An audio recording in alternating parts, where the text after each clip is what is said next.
people, how you doing? Hope you're having a damn good day. Welcome back to the channel. We are here with, is it episode 17? I think it could be episode 17 of, well, what was the Leicester City Career Mode and now is the Norwich City Career Mode. Of course, we had a bit of a shocker in that last episode where we ended up getting fired from Leicester because of a stupid release clause. And anyway, we found another team. We found Norwich City, of course. We signed a few players.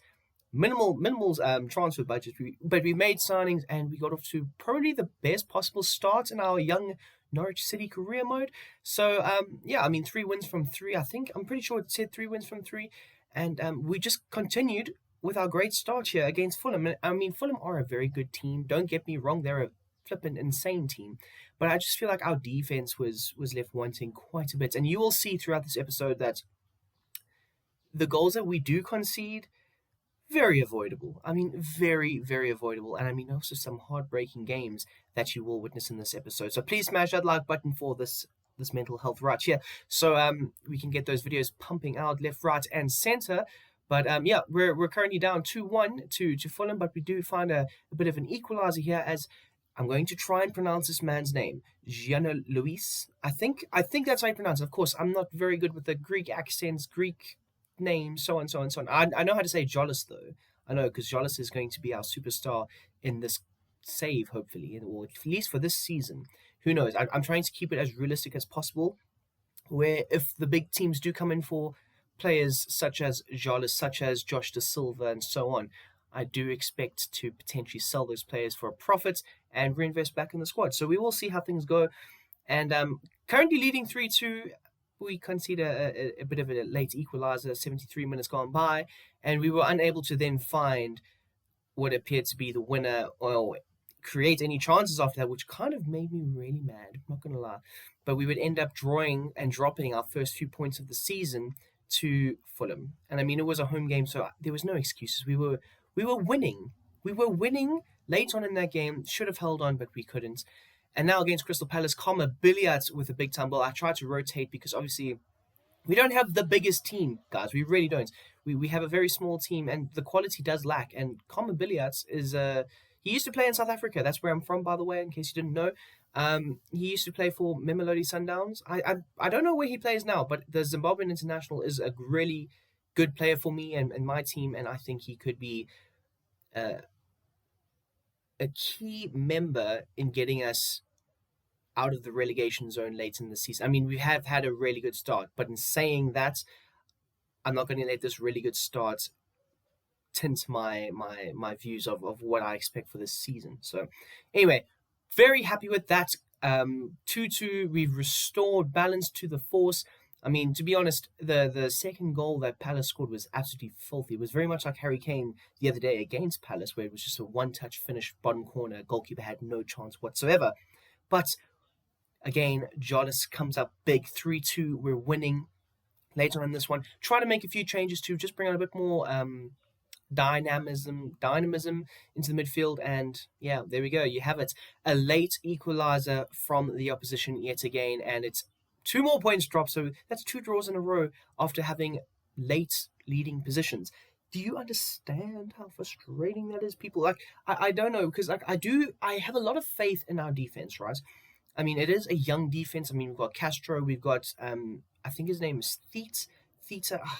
I just, forgive me for the name pronunciations. I mean, our captain, I do not know how to pronounce our captain's name, but I will be on it in the next episode of how to pronounce this man's name. I do like him, though. I do like him a lot.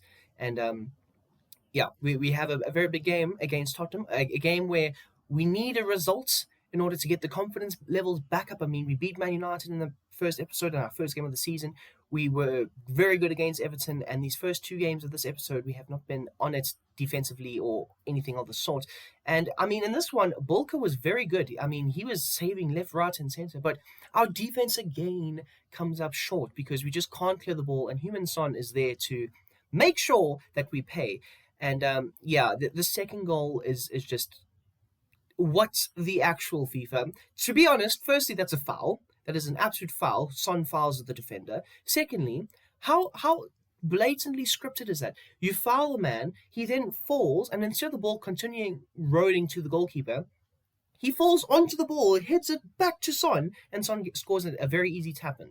But anyway, we restore the force, we restore balance to the force. Sorry, restoring force to the balance here, and bring it back to 2-2 late on in this game. Of course, we did make a few subs. Ronnie Lopez to Enrique. Bang, bang, bang. 3-2 up yet again late on in the game. But, guys, it's Tottenham. Guys, it's Tottenham, as Sir Alex Ferguson once said. And might I add, I really do like this away kit. This is a very, very sexy away kit. And again, Karma Billiard, the man who I was talking about in the previous game, comes up huge for us, getting us the result. 4-2 on the day, away at Tottenham.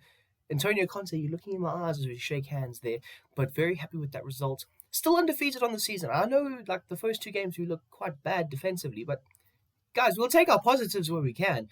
4-2 on the day. I think what's that? 4 wins, 2 draws out of 6 games. That's not bad.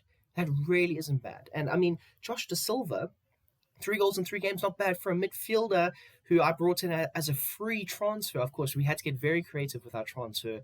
Our transfers this season, because obviously I think we had like 15 million when I came in, sold a few players that we weren't actually going to use. Probably should have squared it there to our other strike. I think maybe Jolis that's starting in this one, and it just didn't. But yeah, we got very creative with our transfers. If you haven't seen that episode, by the way, please pause this one, go back, watch that one, because it's a whole storyline, people. It's a whole storyline. And might I say that cross from Enrique was absolutely marvelous, and Jolis with a big time header to beat the Wolves defense. Now, I mean, Wolves have got a good defense. I'm not gonna lie. Currently in the NBA, currently in the Premier League, they're in the relegation zone, or just outside of the relegation zone, because they have struggled. Because defensively they're very solid, but it's offensively where they struggle, and we saw that in this game where they were just struggling to find some connectivity between their attackers and their midfield. And they you could see that they struggled. I mean, I wouldn't mind managing Wolves. I'm not going to lie, like a career mode with Wolves could be a great idea. But for now, reversing them, and yeah, it was going to be our own fault for them scoring goals. And right there, instead of clearing the ball, I decided to not clear the ball at all, and we got tackled. We lose the ball, and it's just miscommunications all over the place. And Guedes with a great goal. To be fair, it was a great goal. I mean, good movements around the box, so on, so on, so on. And late on in this game, we concede a late goal. Again, that's our first loss on the season. But again, defensive mishaps all ends up leading to drop points. And that is, like I said, that's our first loss on the season. 4 wins, 2 draws, and 1 big L. So yeah, but Christos Jolis, of course, a left winger / right winger. We were going to convert him into a striker, and his training's done, which is good at least, and that will help us going forward. Of course, I do have an issue with players playing out of position, especially if that's the formation I want to go with for the extended period of time, and then I see a left winger playing as a striker. I don't agree with that. I don't like that. It's pretty ass to me, but nonetheless, get off to a great start against Leeds. Bang, bang, bang. I think it was Jonathan Rowe. Jonathan Rowe, by the way. When I came in, I was like, I'm going to sell this guy. He's not that good. And then, like, I played a few games with him, and I was like, actually, this kid could be something special. He could help us down the stretch, in that December period where it's really rough. And I really like him. I like the fact that he's a right-footed player. I mean, of course, Lopez and Josh Da Silva are left-footed players. So in that further front two, just behind the strikers, it does help to have a right-footed player as well as a left-footed player. So he does offer a bit more dynamism. I keep saying dynamism, but it is what it is. And I do like him nonetheless. And that's why I gave him the number 10 jersey. I was like, I was going to give it to maybe Josh Da Silva or Ronnie Lopez. And I was like, nah, man, that's kind of cliche. Let's give it to a youth player that started off in the youth academy with Norwich City. Reward the youth. And we did end up doing that. And to be fair, so far in this career mode, he's done a very good job. But who hasn't done a good job? Our defense. Our defense has not done a good job because, again, we're wide open, holes at the back, and bang, bang, bang. Now it's Sunset with a big time goal, and Jean Louis coming off for McCallum. I can't pronounce McCallum. But yeah, again, so first it was Saar just ghosting in behind our defense. Then it was Sunset. But then it was Romario Enrique. That's the name. And yeah, great goal. I mean, I've scored some good volleys in this episode. You'll see. Vote down below which volley you thought was the best. but some headers, some volleys, same thing, different gravy. The crosses were elite. The finishing was gorgeous. Just not for us in this one. And Leeds take a very big lead, 3-2, and it's our second straight loss. So far in this episode alone, 5 games played, 1 win against Spurs, of course. Like I said, guys, it's Tottenham. 1 win, 2 losses, 2 draws, and it's not looking good, bruv. It's not looking good. But we got hit onto our next game. You know what? There's a lot of games in the Premier League. I mean, we have League Cups and so on. I think we did get knocked out of the League Cup, so we are only focusing on the Premier League, which is good. I mean, we don't have the squad depth to really fuck around too much with it, but we have a very big game against Chelsea going with the 4-2-2 formation, and that's the thing. I'm a Man United fan, of course, and I appreciate bravery. I mean, this season, Man United have been very brave, going up against the likes of Man City and so on, and getting slapped. But the bravery was still there. And of course, a little team like Norwich with minimal investment, being very brave, going with a 4-2-2 formation. I could have gone with the back 5 easily, but bravery is rewarded. And Josh Da Silva makes it 2-0 on the day. 65 minutes gone by. We're cruising, but not for very long. Great ball movement, might I add. Kai Havertz to Milinkovic-Savic. That just shows, I think Milinkovic-Savic is, the price that they paid for him is worth more than the Norwich team. Just goes to show. But unlike that, Jonathan Rowe again. Number 10, baby. Number 10. Hashtag 10. Hashtag in the comment section, F in the chat. Mumba. I really like Mumba, although I have been alternating because we don't really have another right back. I have been alternating with him and Jamie Shackleton. Jamie Shackleton can play as a right back, so have been, alternating a bit. And Lukaku comes up big with a late goal, but it wasn't to be. Another equalizer. We would hold on to win 3-2 in a very big game. See, we're somehow, so far we've played what? United 1, Spurs 1, Chelsea 1. That was something last season in the Premier League with Leicester that we just couldn't do. We could not beat the big teams. We would flat track bully the shit out of everybody else. But the big teams would just come out and slap us up left, right, and centre. But as you can see there, we're currently in 6th after a bit of a drop in form. 2 wins, 2 draws. No, 2 wins, 3 draws, 2 losses. Not the best, not the most ideal. But Man United currently in the lead. Yeah, to be honest, I mean, 6th place for Norwich City, that's pretty damn good. That's pretty damn good if you ask me. So very happy with how things have gone in the. If you're focusing on the long-term picture of not getting relegated, yeah, we've done absolutely insane. But I haven't enjoyed the drop-off because that first episode I was like, we can win the damn league. And now I'm like, okay, back to reality, that old Eminem verse, But yeah, so Brighton and Hove Albion, of course, they've got a very good striker in Inaki Williams, who hasn't missed a game since 2017, might I add. That's 6 years of just straight-up games. Apologies if you can hear the helicopter. There's no reason why this helicopter had to come right now while I'm recording. But nonetheless, we were firing shots left, right, and centre. Brighton, they were quite good. I mean, I have said in the past, Brighton, they play their back 3, and, it's super easy to get them behind and get them between the lines and so on. But they were pretty damn good in this one. I mean, you can see us creating chances here. I was very proud of the boys. We still created chances, but they were not those clear-cut opportunities that we're used to. Because what I've noticed with Norwich is we create a lot of chances. We may score a lot of goals if we keep our chances and, tuck them away.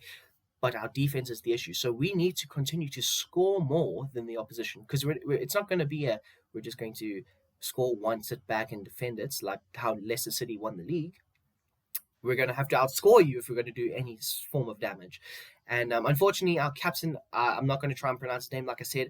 I will learn it for the next episode, although now he's not going to be in the next episode. So whenever he comes back, I will have learned it by then. I think, I hope. I promise.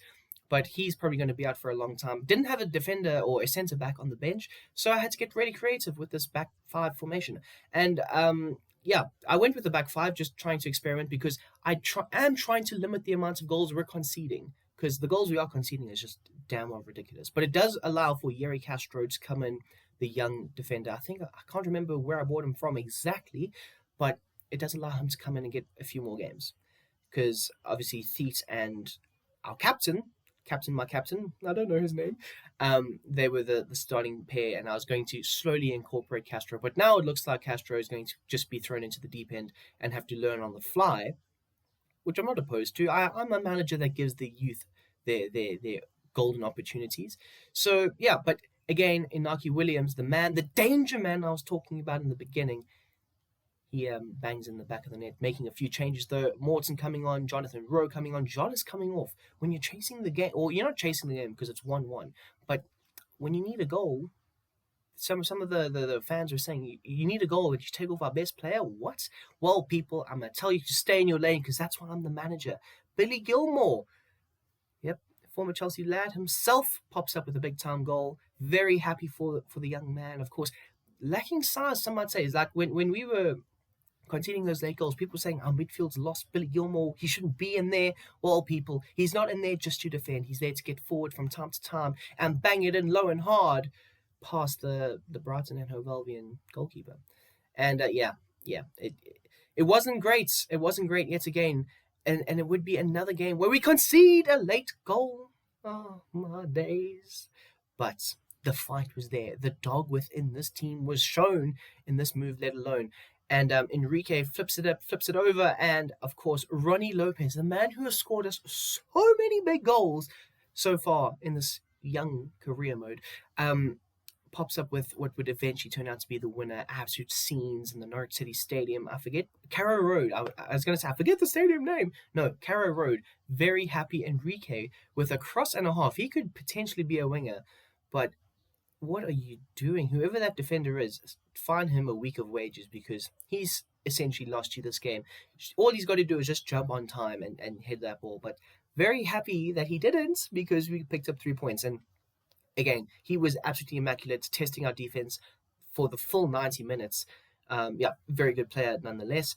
Inaki Williams, people. And we move. It's a lot of games. We're getting through this career mode, or this season at least, very quickly. I want to try and build something special.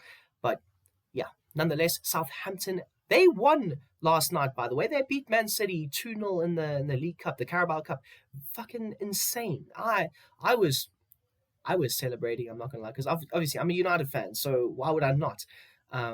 That does make us favourites now for the Carabao Cup, I guess, but it does pile more pressure onto us.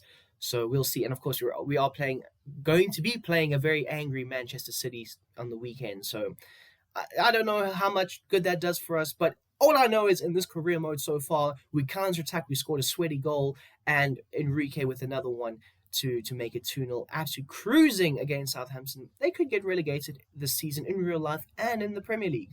Oh, in the career mode, I mean.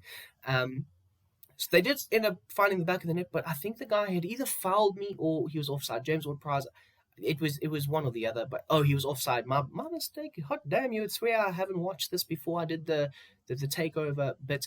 But so again, scenes defensively just shambolic, and Theet playing the man on side, and there's just times where you just want the computer just to help you out a bit, because I cannot control all 5 defenders when we play. I really cannot, and just to concede, I'd rather score 2 goals and keep a clean sheet than have to score 5 or 6 and win 5-4 or 6-5 or some BS like that, But nonetheless, Jonas with a chest and flick and goal, 3-1. Now it's 3-2 scenes. Yeah, we have an absolute classic. I know his name is Saar. We've had 2 Saars score against us now. Former Bayern Munich player, of course. But we were playing quite well. I love the ball movements. Beautiful header from, I think it may have been Josh De Silva to Jonas, who's got 2 goals now in this one. Just incredible goals that we're scoring. I mean, goalkeepers had no chance whatsoever. And again, 4-2 up, 25 minutes or so to go, making the changes necessary. But our goalkeeper actually making a save. I know some people have told me on Instagram, they're like, oh, bro, your goalkeeper's not going to be very good. And I'm like, nah, bro, have faith, trust the process. I can say in this episode alone, he has let me down with quite a few potential saves that should have been made that was just not. And I was like, wow.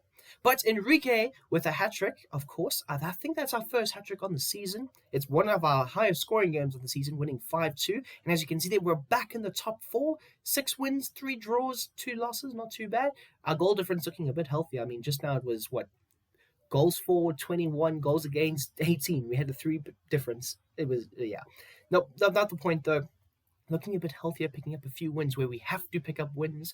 So, yeah, it is what it is. But we go back to a 4-2-2 formation. Of course, we played a back five against well, we are playing Liverpool. We played a back five against Southampton. We've gone back to the 4-2-2 formation. I do like this formation a lot. It is probably my favorite formation. I like the striker tandem, the striker duo, and everything. But yeah, 25 minutes gone by, and Liverpool would create their first opportunity of the game. I thought defensively these first 25 minutes we were great, and then it was just shambolic all ends up. And I've noticed with how I've been playing that I tend to draw defenders out of their correct position. So it is partially my fault, but at the same time, hot damn, just make a tackle, man. And Wout Faes, of course, had him last season at Leicester, sold him to Liverpool. He does really well in scoring for Liverpool. I mean, whether he's playing for them or against them, he still scores goals, if you know what I mean. I mean, those 2 own goals the other day were quite horrific. But just before half time, I mean, the ref has technically gone like 2 minutes over here for the added time. But just before half time, Jolis pops up with a big time goal to hit it into an open net. Alisson, I don't know what he was doing. He was on his knees doing some other wacko taco shit. And we found an open net, and then we would find a 2-1 lead. Enrique with a big time goal there. Great cross, great first shot or coming off the post, and then just firing it to the opposite side. Like Alisson was coming this way, and then like he tried to reach, and it was carnage. It was scenes, but I was very happy and delighted nonetheless. De Silva finds Ronnie Lopez, who finds the back of the net. 3-1 up with 20 minutes to go. I think we all know how this one's going to go. We're going to collect those 3 points, aren't we? Making a few changes. Jonathan Rowe coming on. Maybe he can nick another one. You know, we're firmly in the driver's seat at this point. But then Liverpool flipped the switch. They flipped the switch on us. All that, to be honest, the whole game changed with that interception. That interception alone changed the entirety of this game.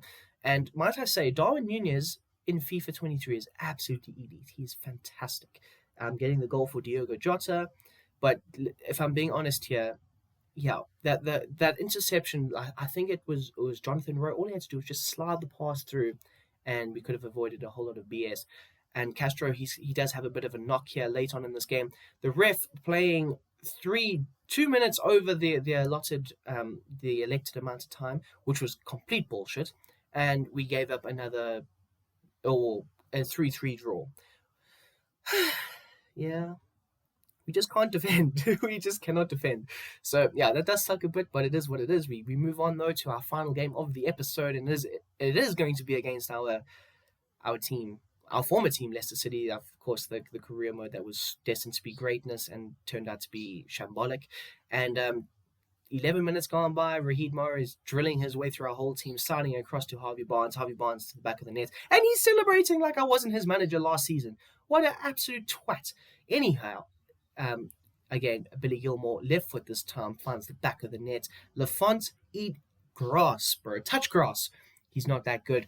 And, so, you know, this was a game that I wanted to win, and it did show. The boys were very keen, very happy with how life was going. I mean, they were even giving Leicester City a chance here to try and get back in the game with own goals and stuff. Yuri Castro with an own goal that time, but an absolute magnificent finish from Billy Gilmore. He's got 2. Not bad for a deep-line playmaker who's undersized, some might say, and can't defend. But yeah, Billy Gilmore, he was like, boss, you brought me in for a reason. I'm going to show you why you brought me in.